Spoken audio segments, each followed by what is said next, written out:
The following may contain offensive language, adult humor, and or content that some viewers may find offensive. The views and opinions expressed by any one speaker does not explicitly or necessarily reflect or represent those of Mark Radulich or W2M Network. Please listen with caution, or don't listen at all. TV party tonight! What? TV party tonight! Oh, we got nothing better to do than watch TV and have a couple of brews. Don't want to talk about anything else. We don't want to know. We're dedicated To our favorite shows. Oh, my circuit! Everybody loves Hypnotoad. Scary dog! Pearson at Blurnsville. Futurama! Good evening. You are listening to a Radulich in Broadcasting premiere podcast TV party tonight. I'm your host, your old pal Wheezy, Mr. Mark Radulich, the mandated reporter, and frankly, I'm mortified. And tonight, our favorite show is still The Crown, Season 5, brought to you by the good people at Netflix. And I am joined by the Canadian heart attack machine, the Anvil, the Hitman. First, from what I just realized was Vancouver. He be on that California time. He is my Pacific Coast bro, and I only mildly irritate his wife when I give him way too many podcasts in a week. This is David Wright. How do you do, sir? I'm doing fine, Mark. I mean, other than just having the end of the show spoiled for me this year. Okay. And down there is my Canadian brother from another mother. He's out there hunting the cocaine bears and putting the polar bears in prison. Ladies and gentlemen, from the wilds of Calgary, it's Andrew Graham. How do you do, sir? I do well, Mark. Though I do have to point out, you used all the Hitman references on the guy in outside of Vancouver, and you missed those for the guy who's living in Calgary. Uh-huh. Correct. That's me. I do Gentlemen, things backwards. Fair enough. I would like to just put this challenge out here tonight that now that we have this this whole warning, kind of content warning before the podcast, I do want to see if we can actually break that during the review of a historical British costume drama. Perfect. Fun fact, polar bears are just Coke bears that have indulged way too much. This is all over them. Like I got a little overindulgent with the cocaine. Like I was a black bear once. It's like, shit, man, my hair's turned white. As I suggested, what we need to do is have the real life story of cocaine bear versus cocaine hippos. I'm not kidding. I'm all for just letting go of this whole like intellectual conversation thing I've got going on podcasts and just starting a whole new project where we get animals coked up and have them fight each other. I think that would make for more entertainment. What do you think? Welcome to our review of The Crown, everyone. I was about to say cocaine bear versus Optimus Primal on cocaine. Perfect. I mean, if they get Michael Bay back to direct, then I think you'll get your wish. You know what's hysterical? So I Monday. If anyone heard my talk with Pat, first of all, I'm sorry. I couldn't breathe Monday, but far be it from me to cancel a podcast because I can't breathe.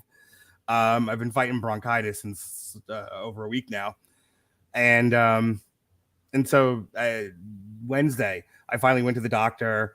My son had to go to the doctor. I went to the doctor. We got fixed up. We got medication. I'm waiting for the meds to be filled. So I go hey, Jonas, let's go get lunch. So we go to Applebee's and he's like, I want a burger. He proceeded to order a quesadilla. Kids, right, Andrew? So of course I always have to get the waitress involved in things because I'm that guy. So while we were eating, the trailer for Cocaine Bear broke, right then. Everything in my world stopped. I'm like, oh, Jonas, Cocaine Bear. He was like, dude. I'm like, bro. So we're at the Applebee's, and we're watching the trailer for Cocaine Bear, and he's like, this is amazing. This is what movies were meant for. And I'm like, I have taught you well. And the waitress is looking at us. I'm like, no, you come here. You got to see this. I did. This woman, first of all, I got her. You ever accidentally trigger someone's life story? That's what happened with this waitress. I just wanted to show her the silly Cocaine Bear trailer. She had to tell me her entire life story and every mental illness she had. But better than all of that, she had to tell me about the polar bear prison. Do you know about the polar bear prison? I don't know which one you're talking about specifically, but I mean, like people have to relocate bears all the time. So there's like little polar bear jails all over the country. Yeah, we were not polar bear jails, but bear jails. I want to say this is I put the link in the chat earlier today, but she was telling me like there was like a whole thing she saw in polar bear jail, and I was and she was like they're like in cages, and I'm just like, what is one of them like dragging a cup across the rails? One of them's playing a harmonica. There's one bear pushing a book cart. I went through the whole thing. Anyway, polar bear jail. Please tell me you at least got 3 or 4 good Shawshank references in there. I was mostly doing Oz stuff, Andrew. Okay. Let me be me, okay? You do Shawshank, I do Oz. I was about to say, one bear had to get busy living or get busy dying. You know what I always wanted as a bear. Anyway, The Crown, everybody. Yeah, we need to get those polar bears away from ice. Hashtag Cubs in cages. Oh my God. The Crown, everybody. Season 5. Is anybody the left? whole thing I was talking about with offensive comments. Well done, Dave. Thank you. 6 minutes. Can we get a roll call in chat? How many people are still listening? That's what I thought. Yep. That one person is gone now. November 9th, 2022 is when it dropped on Netflix. We've had a cast change. We've got Imelda Staunton, who came in as Queen Elizabeth. Jonathan Pryce, who took over as Philip. Lesley Manville, who took over as Margaret. Dominic West, good old McNulty. These are for you, McNulty. Came in as Prince Charles. Jonny Lee Miller is John Major. Can I tell you, Andrew, every scene where he was talking to the Queen, I did not know that was the Prime Minister. I thought he was an advisor. Like, yeah, though, as far as I understand, that's kind of the whole way that most British people remember John Major as well. It's kind of a non-entity. That's fantastic. Which is too bad because Jonny Lee Miller is quite a good actor. Mm-hmm. Yeah, it took me to the end of the series when he's talking about losing to Tony Blair. I'm like, oh, he's the Prime Minister? I'm like, shit. I had no idea. We've come a long way since John Lithgow as Winston Churchill, man. And you just hit like 2 octaves above what I've ever heard you use before. Still struggling. Just be happy I'm here. Thanks. Hey, I'm just wearing the Fight Radulich fight t-shirt under the sweater right now. So we're going back in time here. Let's not forget that you did podcasts with a broken freaking jaw. That's correct, for several months, as a matter of fact. Yeah, I'm on steroids now, man. I'm ready to fight. So you and Connor? Huh? You and Connor? Yeah, me and Conor McGregor. All right, and then we have Olivia Williams as Camilla Parker Bowles, Claudia Harrison as Anne, Natasha McElroy as Penny Natchbull, Marsha Warren as Queen Elizabeth, the Queen Mother, King George the Sixth widow, and then finally, Chris Bailey. We have Elizabeth Debicki as Diana. Let me stay with you for a second, Andrew, and then I'll go over to you, David, because I know that in private, you and I talked about this, and I kind of want to get it out there. I was really excited. I like Dominic West as an actor. I favor him because he's McNulty on The Wire, and so I put him up on more of a pedestal maybe than some others. So when they brought him in as Charles, I was excited for it. I thought, okay, I think he's going to do a really good job here. I wasn't let down. I think he gives a killer performance as Charles throughout the season, but you had some reservations, and I'm curious to see if you at the end of it that he let you down or that you were pleasantly surprised. For me, I think I was a little bit worried as soon as they kind of announced his casting. And I found his performance to be pretty good, but probably was on the lower end of this entire cast. And I think it comes down to kind of 2 things.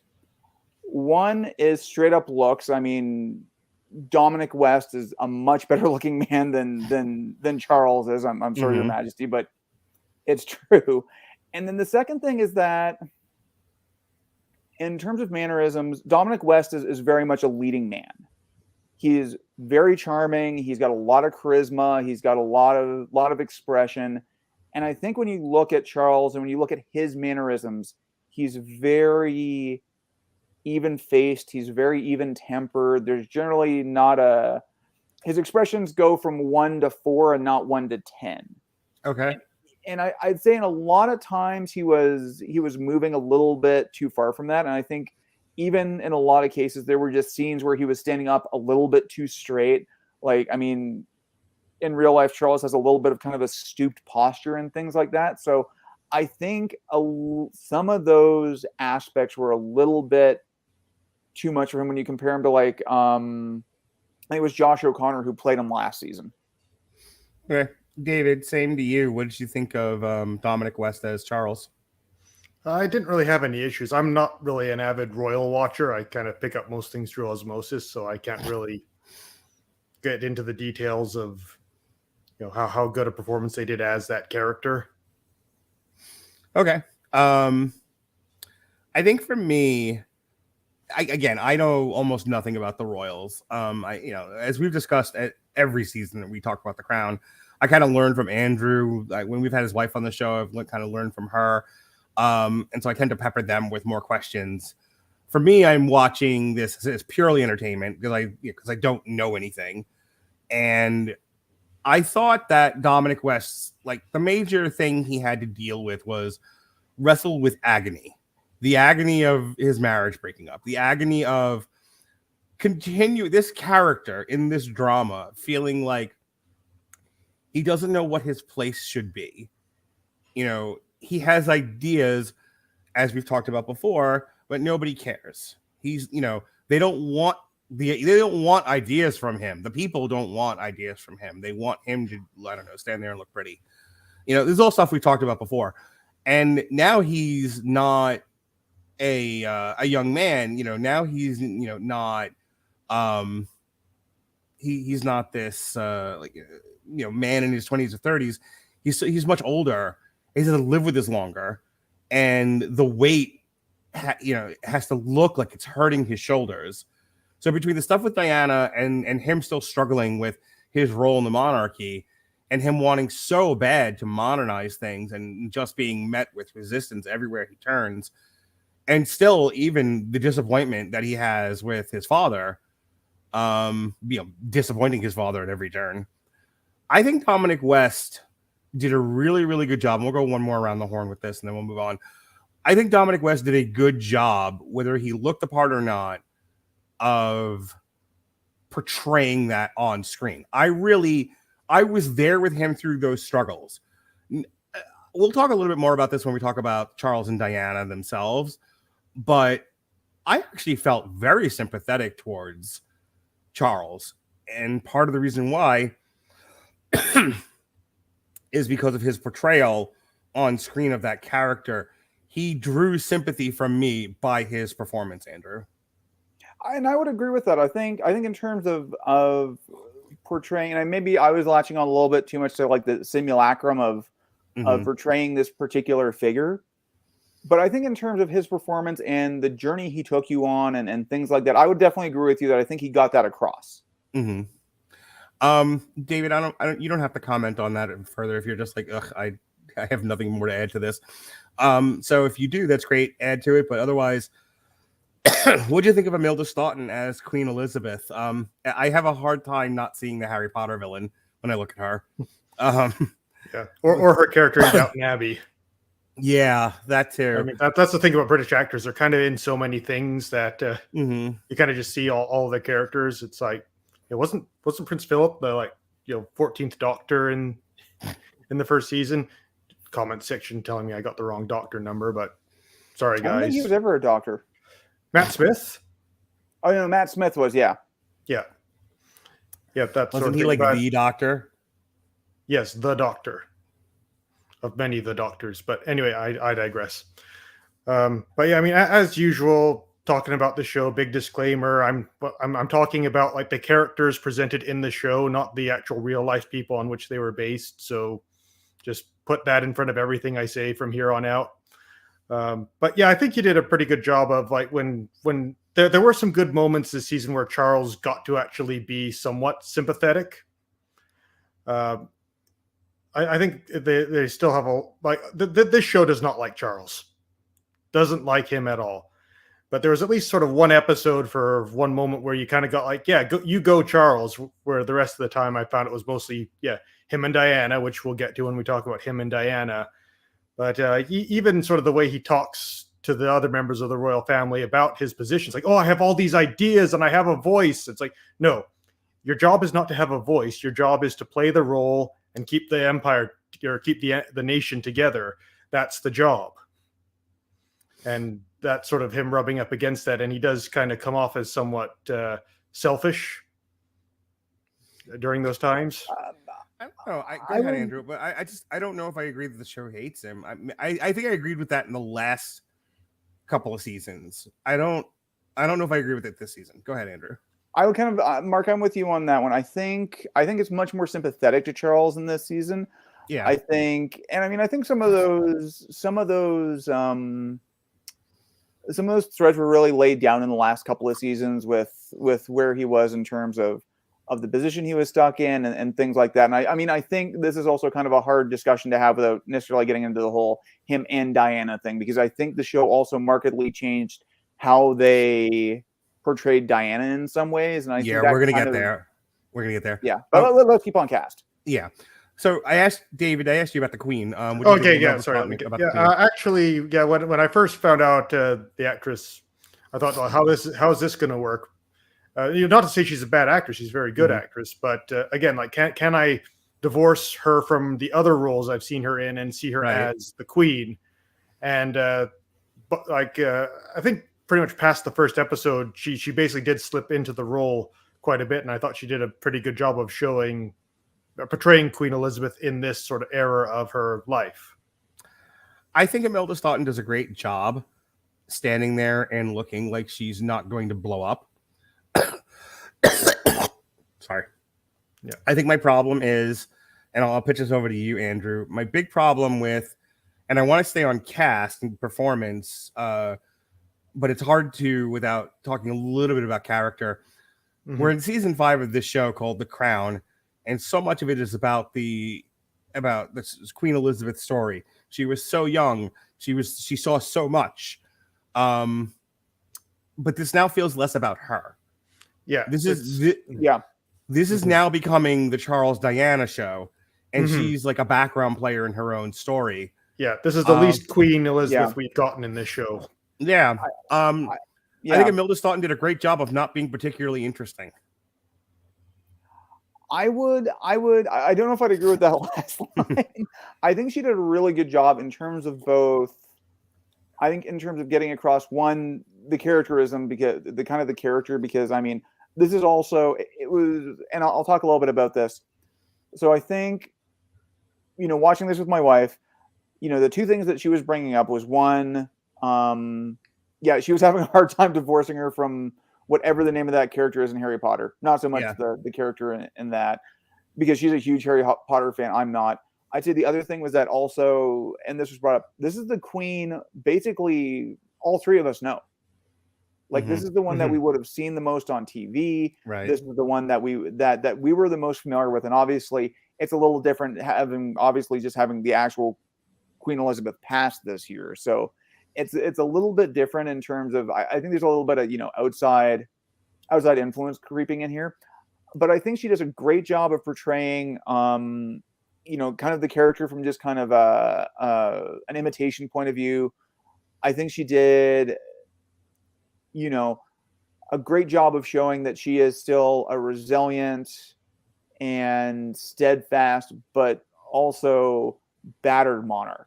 Like, she's had to deal with so much. I mean, we get into Annalise Horribilis, where she talks about all the stuff she went through in that year and just the constant disasters.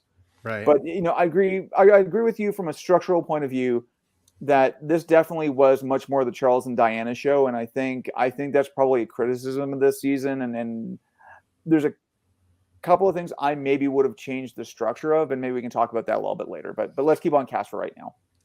Two more, and then we'll move on to actual themes and stuff that actually went on in the season. Elizabeth Debicki, there's been a lot of people playing Diana as of late. You had Kristen Stewart in that nonsense that we reviewed last year, that may have given people active aneurysms. There was some woman that played in like a Diana the musical, like aired on Netflix. There's been a couple of different portrayals of Diana in the last couple of years. Awful beyond belief. Oh, Diana the musical. My Yes. friend Elizabeth and I reviewed that. I remember like there were a few like Jason Teasley likes to joke about you made me watch this thing and it hurt our friendship. My wife actually was like, I'm not sure if I want to be married to you anymore after Diana the musical. It was that bad. Make that the tagline, Diana the musical. By the end of this musical, you'll want a divorce. Right. The musical that's causing divorces, Diana the musical. When Charles and Diana's marriage ends, so will yours.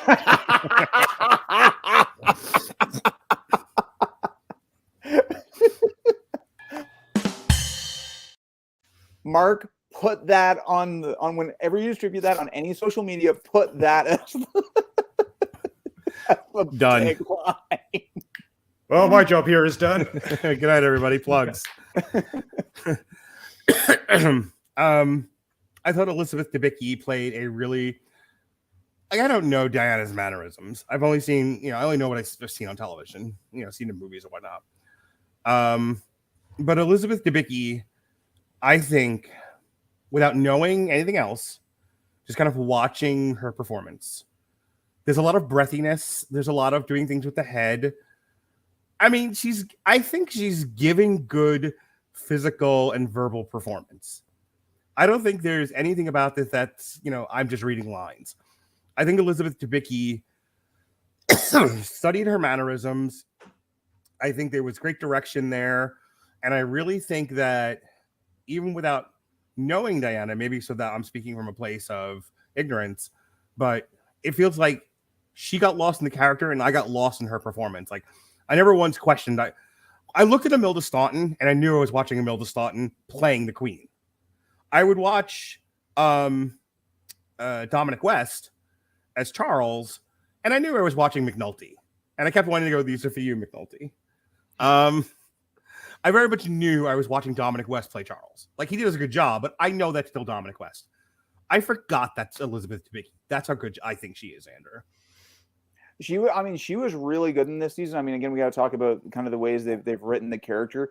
But I mean, and again, going to the fact that this is a Diana that all of us know very well, because this was, and a lot of what happens here is stuff that ends up in any royal documentary about her, like the Martin Bashir interview, the mannerisms there. I mean, she's got it dead on, and she plays this really kind of finely balanced, at the same time a more worldly character, but at the same time, and this one I'll credit to my wife because she's all over Royals TikTok. Also somebody who's a 37-year-old woman who's also still incredibly immature as well. Like she kind of has got some of those mannerisms down, and we'll talk about that a little bit later. But yeah, great performance by her. What do you think, David? Yeah,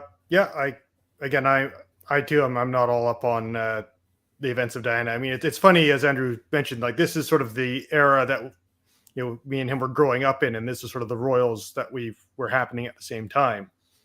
Like I remember Tony Blair being Prime Minister of England. Like that was an event that happened in our lifetime. Yeah. But yeah, I wasn't really a big. I remember when Tony met George. Yeah. There was Fox News alerts. I was going to save this until the end of the podcast, but I'm going to throw it out there.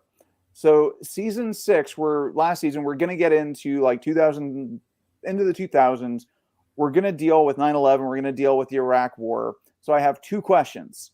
Will George show up, and who's going to play him? Oh, they got to have George in there. I don't know. Who played George in W? Josh Brolin. Maybe. All right, David, you were talking about Diana and Elizabeth Debicki. Yeah. So as for the performance, like I would say, like, yeah, like it wasn't deadpan, and it wasn't like I'm acting. It felt pretty natural, and that's kind of all you can really ask for in a performance is like, I believe this character is this character. All right, before we move on to talking directly about Charles and Diana, because we've beat around that bush enough, you wanted to talk about Lesley Manville. Sorry, me? Yeah, Margaret. Yes. Oh, no, I want to talk about Margaret, the character. Oh, okay. I thought you Yeah, wanted to sorry. talk about Lesley Manville as her. Well, I mean, I'll kind of talk about that as well. I mean, I think, and maybe I'll also get in one of the other character I wanted to talk about, which was Jonathan. Maybe I'll talk about Jonathan Pryce first. But I think Jonathan Pryce as Philip this season was absolutely fantastic. I like Philip more and more every season. I really do. And it's weird because I really liked for seasons 3 and 4 Tobias Menzies as an actor, but I found his version of Philip a little too stiff, and I found his performance almost a little too.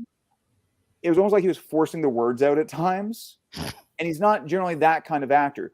Jonathan Pryce as Philip feels much more in line with what I think a lot of people have heard of what Philip is like, this kind of, again, very charming, very energetic guy, even getting into his 80s and 90s. But also he feels like a much more direct continuation of Matt Smith's portrayal as well. The other side of it is this portrayal of Philip feels like your grandfather who stopped giving a fuck. Yeah. He's just going to say whatever. He's first of all, he's tired of all of you. He doesn't care anymore. And he is just going to say whatever. Like, there are moments, and credit to Jonathan Pryce for being able to project this, where he's just fucking over Charles. He's over Charles. He's over England. He's over all of it. He's like, we were joking about Spaceballs. He's just kind of looking around going, how many assholes we got in this kingdom? Yo. Like, yo. No. And Jonathan Pryce does a great job of that. Yeah. Go ahead, David. Yeah, Philip in this season, again, much like Elizabeth he takes a bit more of a backseat to the Charles Diana thing. But there's not too much drama surrounding Philip. It's more we get sort of the payoff of him being this supportive of Elizabeth for this amount of time. There's kind of a couple of really good moments where he just gets to stand up for her, and everyone's like, when did he start doing this? And Elizabeth just goes, he always did this. Yeah. Yeah. Yeah, he may not have wanted to be with her, but he wasn't going to let anyone else abuse her. Yeah, well, he wanted to be with her. It was just more the issues of like being not a king, but married to a queen. There were times in that first 1 or 2 seasons where he was like, I'm done with all of this. And they were like, you kind of can't be. You're Prince Philip. He's like, Yeah, but he seems to have found his place and made it work. Yeah. And like I think most of his arc is kind of done. So it's kind of nice that he's just kind of there, just living his life. I do feel, and I mean, this has been kind of a criticism of this season, is that probably compared to a lot of the other ones, there's a lot more creative liberties taken with history. And, a big part of this season is talking about his relationship with Penny Natchbull and things like that. And she was definitely a part of their lives. She was one of only 30 people who were allowed into St. George's Chapel for his own memorial service and things like that when he died in 2021. But I think the writers definitely took some liberties with what the nature of that relationship was and how close they actually were. All right, let's no more beating around the bush, no more cast talk. Let's talk themes and happenings. Charles and Diana. This is the long, slow descent of their marriage. In the previous 2 seasons, really. I mean, what the story of Charles and Diana is, Charles didn't want to be with Diana in the first place. It seemingly he wanted to be with Parker Bowles, and they were like, "Well, that's not the one for you. There's things have to be done a certain way, Charles." And Charles is like, "Ugh, if I have to hear things have to be done a certain way one more time, I'm gonna plot." But he marries the right woman at his mother's behest, and the right woman. It's so funny because Charles and Diana. I gotta watch how I say this because I've been known to be a bit negative and snarky lately. But I feel like the Charles and Diana marriage is a lot of marriages where, like, one feels like they're trying. They are God's honest truth. They are trying to make the other one happy, but they feel like the other one constantly moves the bar, and they can never. The bar is set here. They try to get over it, and the bar moves on them. They're like, but I'm trying, and it's so frustrating. And then you just get sick of it after a while, and you get sick of the person moving the bar on you, and you're like, I don't even know why I'm doing any of this. And the other person who's like, nope, I set a clear expectation for what should be done here. You're not even putting in the effort. You're not even trying. And I kind of resent you for it because you're making my life harder than it has to be. Boy, is that just not Charles and Diana. That's a lot of people. And I felt like where they are now, where he's, they're both kind of just done with this marriage. She's over trying. He's over her immaturity. He's over the perception, at least, of the lack of effort. And he's over being denied the true love that he really wants. And he's just like, when do I ever get to be happy Charles? And she's over here going, why is it that I can't make you happy? Like, why do you move the target on me so much that I can never make you happy? And this is just their dynamic going round and around and around until it finally just blows up and they're done. That was my first impressions of how they're presented this season. I'll go to David first this time. What'd you think, David? I agree. They didn't really show much of Charles and Diana actually trying to make the marriage work. We kind of have to dip into the previous season to sort of get into the meat of that. But it was always sort of presented as Diana's trying, but Charles is just like, nope, I want Camilla. No, I'm not interested in Diana. It's Camilla. Nothing but Camilla. And to a degree, I can respect that, except he did marry Diana. Diana wasn't forced upon him. He met her, like, oh, she seems kind of nice. I think I'll ask her out. And I think in fairness, he was also like, hey, Diana, I need you to be XYZ. And she's like not doing that. And I think for Charles, like he tries to put Camilla out of his mind. And then Diana, like, for example, just a very small example, it's from the previous season. Yeah. She does the dance for him. And she's like, isn't this wonderful? I dance for you. And he's like, no, you're fucking humiliating. Yeah, like, it was ghastly, I believe he said. Yeah, because I think she danced to like Uptown Girl. And yeah. Charles at that point, he would, that was not his kind of music. He was all like into the classics. Well, I think there's also a certain degree there where, and there's probably more Alicia's take than mine, so I got to give credit where credit's due, is that as portrayed in this series, Charles is always being upstage, and he couldn't stand to be with somebody who would continue to upstage him. Yeah, like in the previous season, there was when they were on one of their tours, and they had like a really good day, and you even had like Charles turn down a call from Camilla, sort of signifying that he was moving closer to Diana.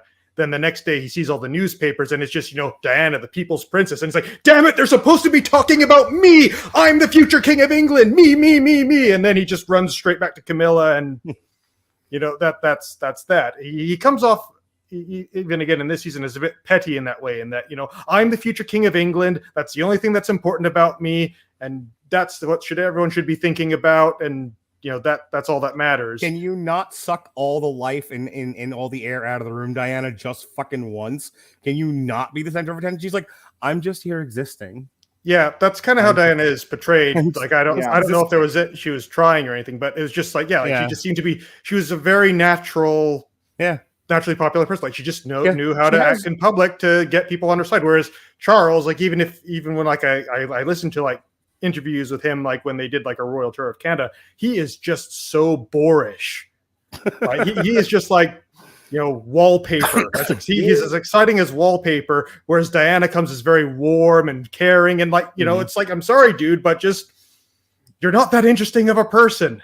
He toes the line, and it's weird because on some level he's pushing against the institution he's a part of, but he's also the perfect representation of that institution. Yeah.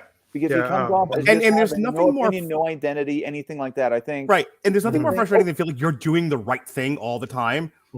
And the person doing all the wrong things gets all the attention and all the praise. Yeah. Like I'm with Charles. That's fucking maddening.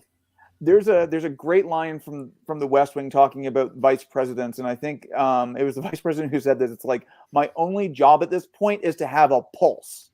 And that's kind of where Charles is. His job is to have a pulse. Yeah. The only other thing I would mention is there was one line again in the previous season where Elizabeth talks to Anne about Charles and Diana, sort of, like, what's your take on their marriage? And she says, all things considered, they gave it their best. Like they tried to make it work, but it didn't. And it would have been nice if we had been shown a bit more of that.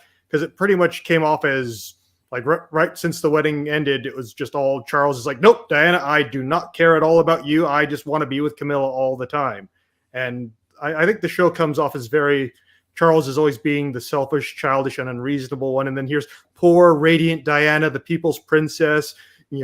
She was, deceived into this loveless marriage, and she's suffering due to Charles' selfishness and lack of attention. And these are and her actions are just the actions of someone lashing out, begging for help, and not getting it by this cruel system that she's been trapped in. The beautiful, innocent, wonderful flower that she is. Now, before you rebut me on that, which let me rebut myself is. She does come off as a lot more vindictive in this season. Like, she is there to twist the knife in the back of the royal family. And it is presented as in like, I've done everything else. Like when she meets with Elizabeth's like, why didn't you ask for help? It's like, I did. But, I even get, again, in the previous season, she tries to get a hug from Elizabeth, and Elizabeth just stands there with her arms like glued to her sides, just like, awkwardly looking around the room. It's like, this is a hug. What do I do? It's like just sort of like she's, with the exception of maybe Philip, she doesn't seem to be getting any help from anywhere, not even anyone saying, I understand this sucks. And it's just sort of like, if I have to go on national TV and just air out all the crap that I've had to deal with the past 16 years, if that's what it takes to make people finally realize, hey, I am suffering here, I have tried to kill myself on more than one occasion because of this marriage, then that's what I got to do. But she does come off as a bit kind of going a bit too over the deep end, a bit too overly dramatic about how horrible things are. And you do kind of get that moment again when she talks to Elizabeth to warn her about, or to give her the heads up about the interview being released. Which she didn't actually do. Yeah. That is an interesting change. You can talk more about that in a minute if you don't mind. Yeah, there's also a line that they didn't include in this season that I'll say in a second. But you have Diana saying like I tried to talk to you, but you were never available. It's like, well, I'm very busy. Like we're so busy in this family that nobody has time to think about themselves, let alone anyone else. It's not that we don't care about you and we don't want you to be happy. That's all we want. We want you to be happy and we want you to be queen. And it's just, we've got 50 things to do every day, and we're either doing them or we're too tired to do much else. So, I'm sorry. And you kind of get that moment in Diana where she sort of realizes maybe I've kind of thought too negatively of the family. Doesn't mean she still doesn't have the same problems, but there's maybe you got this impression that she's saying like, maybe there were some things in that interview that I shouldn't have said in retrospect about the family. Charles and my relationship, yes, but the rest of the royals, okay, maybe I misjudged what was going on and I thought there was ill will when really there wasn't. Right. Yeah. So I think that's kind of most of my big points with Charles and Diana this season. Yeah, and maybe I'll kind of pick up on the whole discussion around Diana, and I think Dave, you nailed it. But I mean, I think in this season you very much see it going from Diana kind of unintentionally stealing the spotlight to her much more intentionally stealing the spotlight, even prior to the breakup of the marriage, and then starting to kind of needle there as well, and use that as a little bit of a tool. And as I said, one thing that apparently that they portrayed in this season happening, which Diana did not warn anybody about the interview. It hit them completely out of left field. And there was one line I have heard, I don't know if this was said or not, but apparently this was said by Diana to Philip at some point during a rather contentious time. But Diana made a point of saying to him at one point that I am from an older and nobler house than yours. That is a Maggie Smith Downton Abbey like sick burn of sick burns in British society. Yeah, she threw the glove down there. Yeah, but getting into that performance of it's Elizabeth Debicki, correct? Yeah. I mean, that's really where she's going on this. We've gone from somebody who's very naive and very broken to somebody who's more world weary, still immature, but is definitely kind of taking more control over her own destiny, for better or for worse. And when you look at it, I mean, a lot of when we talk about People's Princess stuff, that was very much in retrospect of what happened to her in 97 and things like that.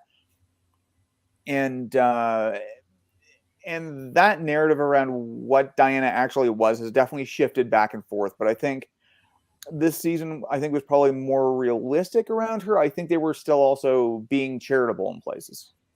Yeah. So my takeaway, again, I don't think the show hates Charles as much as it used to. I'll agree on that. I actually think it feels a lot of sympathy towards him because as I was listening to David and thinking back about the show, you have Charles who has this thing inside of him that, you know, he wants to let it out. He has so much he wants to say and so much he wants to do. He has so much about Diana he wants to say. Here's this woman who has driven him nuts for like 20 years or whatever it was. 15. And you know, as being part of the monarchy, that you can't say things publicly. You have to conduct yourself a certain way. You have to comport yourself a certain way. And he's being a good boy. And he's doing those things. And he's being met with this woman who isn't obeying the rules. And she's fucking up. And she's doing like hour-long interviews, airing dirty laundry. And he's like, I do everything right. And I'm the asshole. She does everything wrong. And she's the sympathetic damsel in distress. And I think the show did a really good job of, no, hang on. Let's cut Charles some slack here. Look at what he had to deal with and how he had to, comport himself versus Diana, who's throwing public tantrums and is kind of a giant asshole. Like, I don't think this season's show was sympathetic towards her. I think it showed her to be kind of vapid at times, and I think it showed her to be impetuous, self-centered. That line the Queen says to her, I think nails it dead to rights. We are all too busy to worry about whether or not we're gonna fuck you. Paraphrasing, but very much so. The Queen did not say that, but it's like we're all too busy to worry about what we're gonna do to you. No one's thinking about you. No one. You have this like ego the size of a planet, lady. If you think we're all wondering what the fuck you're doing. And like, it's a great scene. It's an anatomy of a scene. It's a great scene because Elizabeth Debicki's Diana is just like, oof. No, the one that got me, and Mark, I think this kind of goes to some of the ways they've changed her portrayal. But when she's in the doctor, in with her friend, waiting to find out what's going on with her husband, and she's literally like making comments on checking out the doctor. She's thirsty at the doctor. Like that was kind of it was not a good look on her. Right. So I think they took some good swings at Diana this season. Yeah. Oh yeah. I think it was much more realistic about what it was, and I mean, it was much more sympathetic to Charles in a lot of places. Like I think there are no white hats or black hats when it comes to those two. I think this is the most even-handed since Charles and Diana have been in the show. I think this is the most even-handed they've been portrayed. Yeah, and I mean, I'll say kind of maybe just to cap this off, but I mean, I thought the episode where they actually finalized things and really kind of you beat me to it. Where she makes damn good. Where she makes him the eggs. That's the they make an omelet together. Yeah. Yeah, I think the whole structure of them going through the other divorce cases throughout the day and then eventually having that was the second best use of a cold open in this entire show. And other one I'll talk about too. Can I tell you, you're both married guys, and I'm not calling anybody out. We all know I had a shitty year this year, in terms of marriage or whatever. I can tell you, every time I heard one of those stories, I wanted to jump through my screen and just punch the woman, like. The woman, the setup where the woman's like, he's never home, and the guy's like, I gotta fucking work, man. This house that you and the kids live in, I gotta work to pay for it. Well, we would just like if you were around more. And how do we make money then? Like that whole thing, I was like, oh, dude, I'm so on your side. And there was so many of those where I was like, man. those like couple, what was the other, like the black and white couple? Yeah. You remember, like there was another one where I can't remember what that setup was, because the other one really hit me hard about the husband who like works and is like getting shit on for working, and his family leaves him because he's working. It was about kids on that one. That one was very specific, and maybe I'll jump in on this one. But that one was the whole thing about them divorcing, about wanting to have kids, and it was funny because the black and white couple. Yes, okay. Alicia and I took a marriage prep course before we got married, and they actually were very smart about talking about what are your goals in life and everything like that. So I mean, I think we actually had to draw a picture, which I'm sorry for everyone in that class. You had to see me draw. But like we put on, like, we wanted to have kids, we wanted to have this, and like the number of people who were engaged in doing a marriage prep course who never had the basic conversation of, do you want to have kids? Right. Like that is a conversation you have, and you determine the path on before you walk down that aisle. Or if you want to have kids, when do you want to have kids? Because too early in the marriage can really mess things up. But that line that he gives her, something is like you don't know how to be a wife or something like that. I don't know. There was something that he said that was like really biting, and it was something about like maybe you don't know what it is to be in a marriage either. And I was like, oh, that one hurts. That's a punch in the gut. I don't remember what the line is though, but I remember hearing it and like, eek. Yeah, all of those like stories. I really like that episode for that reason. Yeah. All of them resonated with me personally in one way, shape, or form. But it also made that really hard to watch. It was like, I could hear some of myself in that. Some of the stuff I've gone through, some of the stuff I've heard from other people, not just me. But those were all. I think any guy that's been married on some level could identify with at least one or all of those stories. You know what I mean?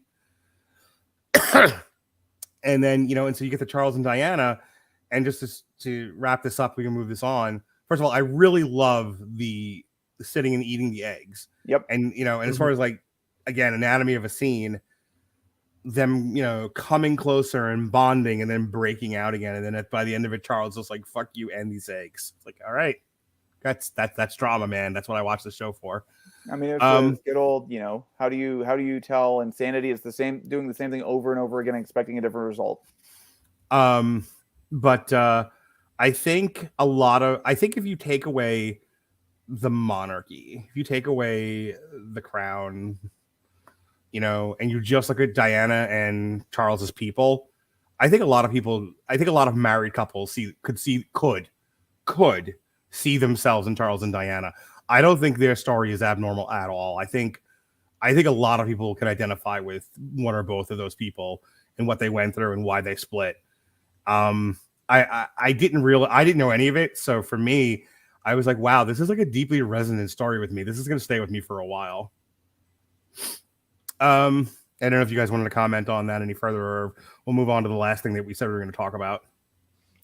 One thing I'll kind of just interject in here, which sort of I think will tie into the next point is, because in this show there's a lot of, like, pretty much all of Elizabeth's kids' marriages break up in this season, and you sort of see like Elizabeth just dumbfounded by all of this. But you see in a lot of these cases, like in a lot of these cases, especially when we get into Margaret and Charles, these are marriages that Elizabeth tampered with. Like they conspired. It was more Mountbatten, I think, to get Camilla married off to another man, right, so that she would be unavailable to Charles. Because I forget exactly what the issue was with Camilla at the time, but I can't remember. Well, the right woman for the job. Yeah, but yeah, there's some sort of religious moral justification for why she would be a bad match for Charles. And again, you have Margaret. She couldn't marry the man she loved, who came back as, I think, Timothy Dalton this season. And again, because he was divorced, and you can't marry a divorced person. And it's like, even after Charles and Diana gets divorced, and the Queen finally writes them the letters, I think you should get a divorce. Are you happy, Charles? You happy now, bitch? Happy now, bitch.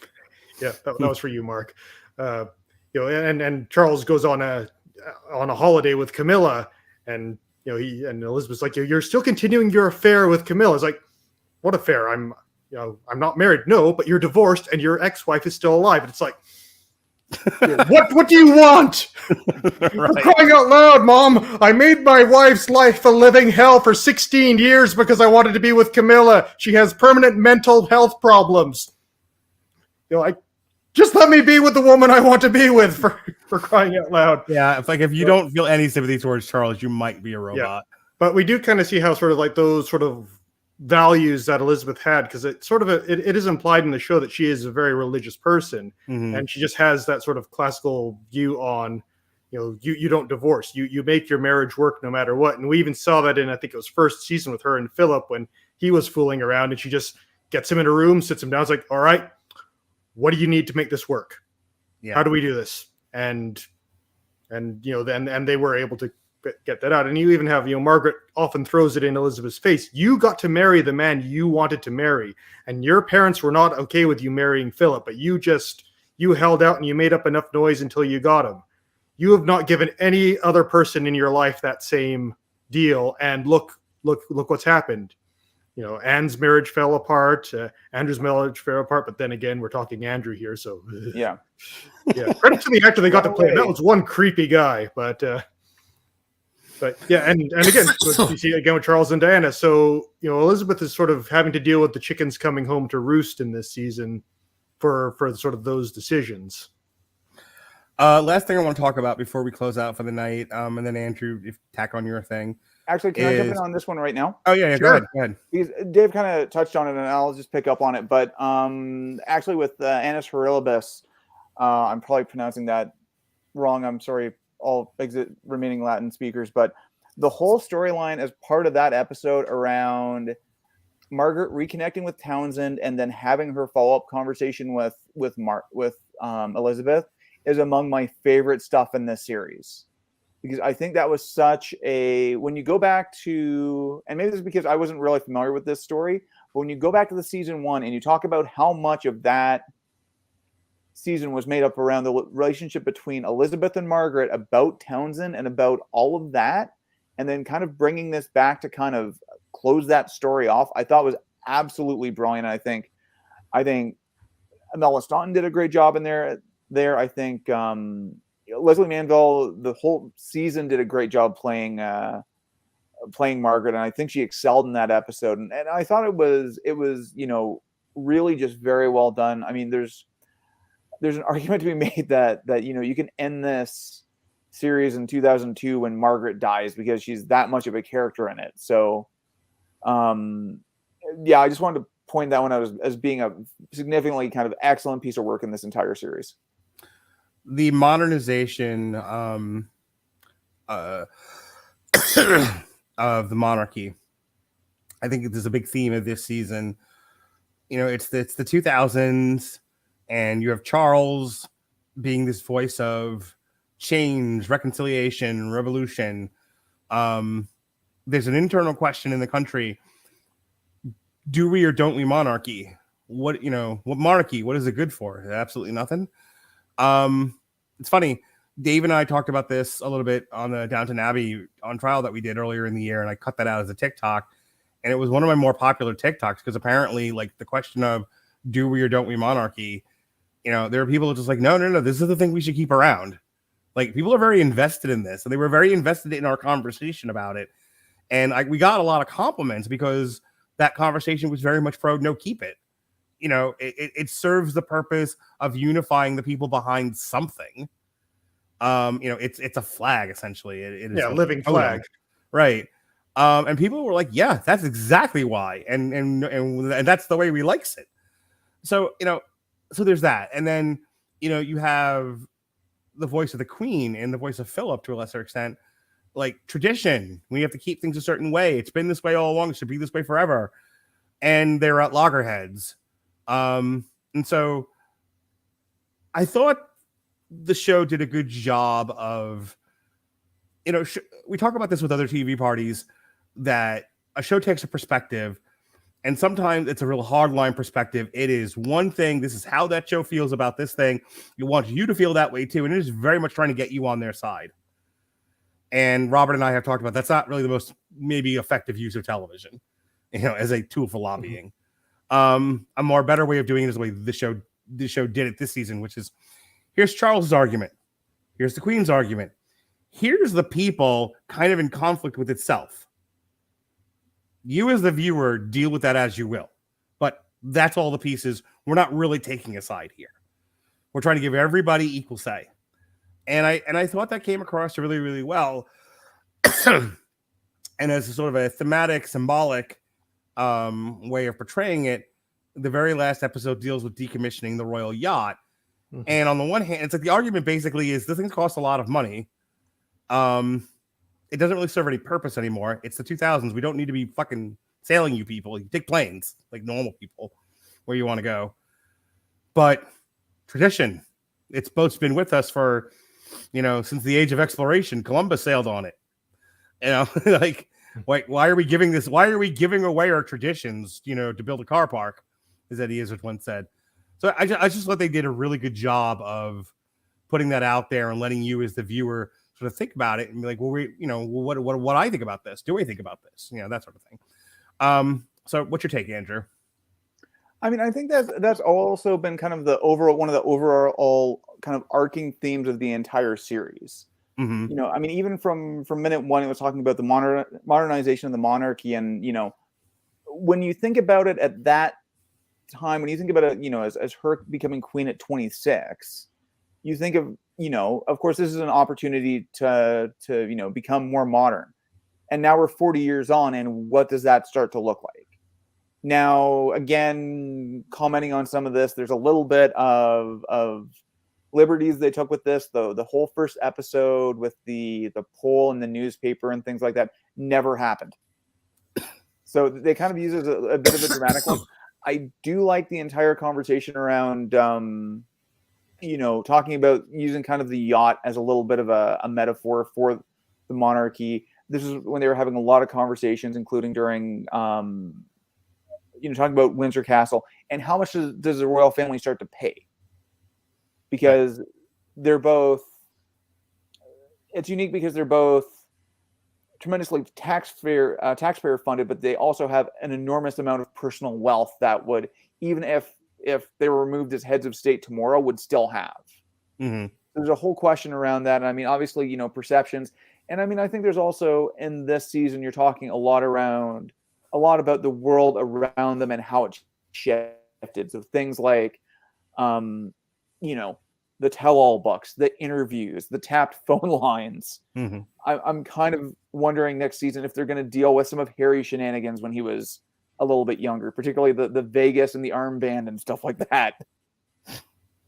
Yeah. One thing I will say, I think they've somewhat dropped off, and I think it's kind of a specter that comes up with the monarchy in real life, and they definitely addressed it in the early seasons, is that they've kind of pulled back on how much play the staff has. Mm-hmm. Because you definitely kind of got the sense that on some level, the staff kind of push the Queen one direction or another quite often. And That gets brought up. That gets brought up by, I think Charles says it, or somebody says it during the season, where it's just like her advisors definitely didn't always advise her in the best way. They advised her in a certain way. Yep. And that literally happened this week. Mm-hmm. There was somebody who was basically an honorary part of staff who basically said some rather insensitive things to a guest at a party and was publicly fired this week. And also fired in a way that and they fired her before they actually apologized to the person whom she had offended. So it's like, okay, fine, they have a communication staff, but the communication staff doesn't actually quite know how to deal with this stuff in the real world. I think when I was talking to my wife about it, the whole comment was that the staff may be as hereditary as the residents at this point. Nice. So, David, some of your thoughts here on how they handled this internal debate about what does the monarchy do next? Yeah, well, I think as I mentioned every time we do one of these podcasts on the Crown, is the show seems to focus a lot more on just how the Crown, this system, this institution sort of warps the lives of the people trapped within it. How, this family would have probably been like a perfectly happy, normal family, as if they weren't royals, they could marry who they wanted to marry. They didn't have to represent like the absolute perfect virtuous lives for all of the nation to follow. Mhm. And it just kind of shows that, like sometimes being royalty sucks. Like, even if you have all this wealth and fame and not so much power in the case of or direct power, at least in the case of the British monarchy, but there is a price to be paid for all this stuff, and it's quite a high one in some ways. And like in terms of the royal yacht, like I think it really stood out to me I think it was in the first episode of the season where Elizabeth is asking the prime minister to foot the bill to do the refit of the yacht, and he's like, oh, can't we spend a bit of royal money on it? She's like, look, I'm the queen. Everything in my life I have inherited from someone else. Someone else made these things. The only thing in my life that I ever had any say in that has my name on it is this yacht.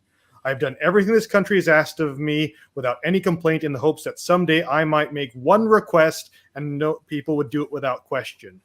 And that's kind of interesting in that that's sort of one of Elizabeth's sort of two moments of selfishness, the other being Annus Horribilis, like, I'm going to do this speech my way and I don't give a damn what anyone else thinks about it. Well, I think the irony of that is it gets I'm going to have a moment of selfishness, please, and fix my yacht. And they're like, no, we're going to. I think he does go around with. Well, initially they did pick up the yacht, but yeah, so that was kind of interesting. Just that sort of idea of like, yes, she has all this stuff, but also all of it's inherited. Yeah, she doesn't have the experience of sort of building something on her own or having something to pass down. That was sort of her contribution to the family in that sort of a material sense, which is, it's kind of an interesting way of looking at things, or an interesting perspective on things. Yeah. Whereas we're all sitting out here like, screw you, you don't need a boat. Right. You're rich. We're not paying for it. So it is kind of interesting how like you do have this sort of warping of the sort of personal and family dynamic because of just the situation they're in. And then it becomes more thematic towards the end where, the yacht is going to be decommissioned. And I even thought it was interesting how you had Blair gets to ride on. And he's like, oh, I actually feel, kind of bad about it now. And I'm having second thoughts. And then Charles goes, oh no, it's old. Get rid of it. I'm all about progress. And he's just, like, Charles just like, unbeknownst probably just like, Mom, here's the one thing you treasure. Yoink. But yeah, and this season it kind of like ends on a bit of a downer where you just sort of have Elizabeth just touring the yacht and kind of just looking at herself in the mirror and just sort of feeling old and useless, like everything's falling apart. It's kind of like the number one downer season so far, which is kind of interesting. Whereas how different things are in 2022, where people spent over 12 hours waiting in line to sort of say their goodbyes to her. I think it's a very reflective season in that sense. So, Andrew, anything else that you want to talk about? Because I'm kind of out of talking points at this point.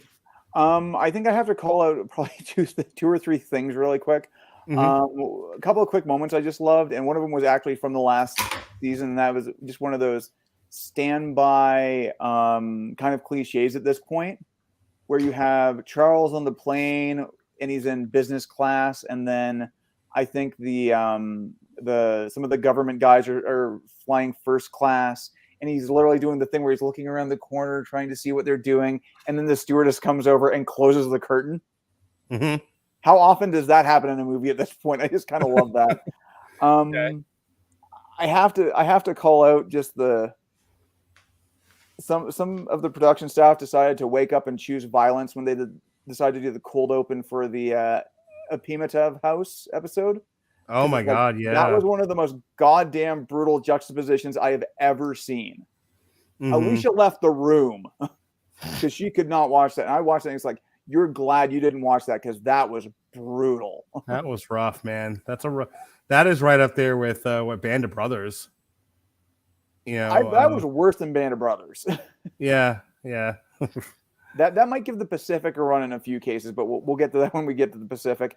The other thing I'm probably going to talk about a little bit is maybe a little bit structurally here on this whole season and where it ended, because I kind of debate, like they had the entire episode of Moo where they talked about Muhammad Al-Fayed and Dodi Al-Fayed, which I think was interesting. I actually really like that episode.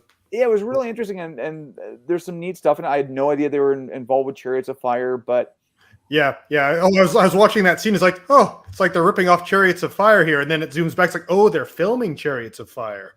but well, I mean, and there's other interesting stuff, like for example, apparently, Muhammad Al Fayed's first wife, Dodi's mother, was actually an aunt to Jamal Khashoggi, who was that Washington Post reporter who was murdered by the Saudis in the Turkish embassy. But anyway, for that one, I feel it's weird because I feel like we're